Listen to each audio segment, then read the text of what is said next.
An almost production-ready Royal Enfield was caught test riding in southern Europe, most likely a new large Himalayan equipped with the 650cc twin cylinder. But wait, is that even still a Himalayan? Or is Royal Enfield breaking completely new ground here?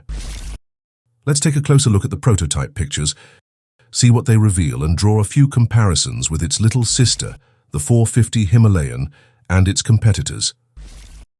The good, the bad, and the ugly. And with that, welcome to Motorcycles News. What the pictures tell us.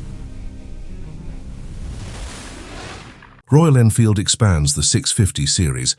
An adventure bike with the proven 650 cubic centimeter two-cylinder engine is in the starting blocks. The prototype was spotted during test rides in southern Europe, and it appears to be almost ready for series production. So nothing should stand in the way of an imminent release, although rumors suggest that it will only be presented at the end of the year and then launched on the market next year. It looks like a versatile adventure touring motorcycle that is set to become the brand's new flagship. But can this new model really continue the DNA of the Himalayan range? Design. You can see the typical Himalayan silhouette, but more modern and, let's say, less industrial. It apparently has a half fairing and standard luggage racks, which should underline a clear focus on touring.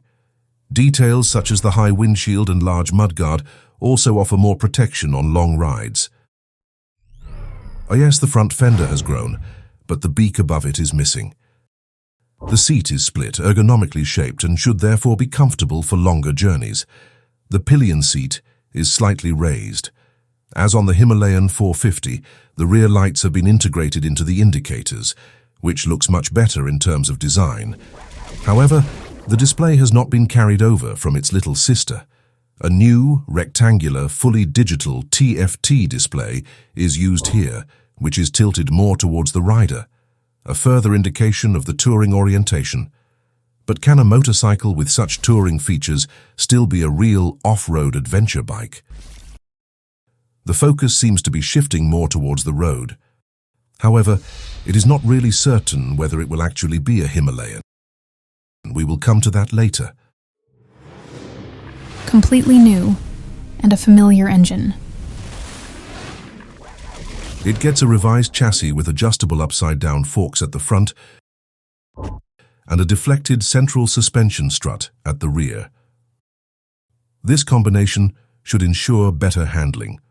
The tires are 19-inch at the front and 17-inch at the rear, so the 21-inch front tires from the 450 Himalayan will not be used. There is also a premiere at Royal Enfield, double disc brakes at the front, which should offer a clear improvement in braking performance. A Biber system is installed. Royal Enfield seems to be pursuing a more premium direction with the new 650cc.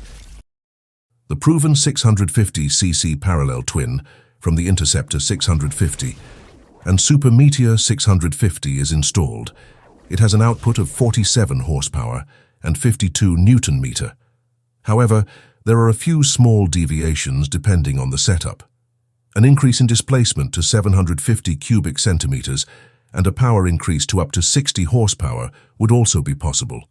At least, that is what some people are speculating, although I rather expect that it will remain with the familiar and proven engine with a maximum of new tuning. However, the new exhaust system with high-mounted silencer could possibly indicate a small increase in power. The modified oil cooler also suggests this, as it could improve efficiency and reliability. But is this performance enough to keep up with competitors such as the Yamaha Tenere 700? The Himalayan 650 in comparison. As the official launch is still pending, and data is therefore still lacking, it is difficult to compare the Himalayan 650. However, it will most likely have to be compared with the Yamaha Tenere 700. This is equipped with a 689cc engine, a parallel twin with 73 horsepower and 68 Newton-meter. A 16-litre tank is installed, and the tyre size is 21 inches at the front and 18 inches at the rear. It also has to be compared with the Suzuki V-Strom 650, This is equipped with a 645 cubic centimeter V2 with 71 horsepower and 62 Newton meter. It has a 20-litre tank and 19-inch wheels at the front and 17-inch wheels at the rear. The Himalayan 650 most probably has a 648 cubic centimeter parallel twin, which produces 47 horsepower and 52 Newton meter. As I said, it's not quite clear yet. Also, the tank size. Nothing is known yet, but many are hoping for a 20-litre tank. As for the tyre sizes, it looks like 19 inches at the front and 17 inches at the rear. Therefore, the competition is strong, but the new Royal Enfield could possibly score with its price and its focus on versatility. But of course the price is not yet known. However, it is still unclear whether the model will actually be called a Himalayan. Siddhartha Lal, CEO of Royal Enfield, emphasized in 2023, a real Himalayan has a single-cylinder engine, and this model now has a two-cylinder engine, which should rather suggest that this will not be a Himalayan. It is not clear whether a rethink has taken place here or whether this will really be a different model. A new name would therefore be quite conceivable, but so far all the rumors have focused exclusively on Himalayan, so everyone is really calling it that. In any case, it is clear that a new flagship is coming. Royal Enfield is clearly venturing into the premium segment with the new 650. They are focusing more on touring comfort and versatility with modern technology, and probably a proven engine.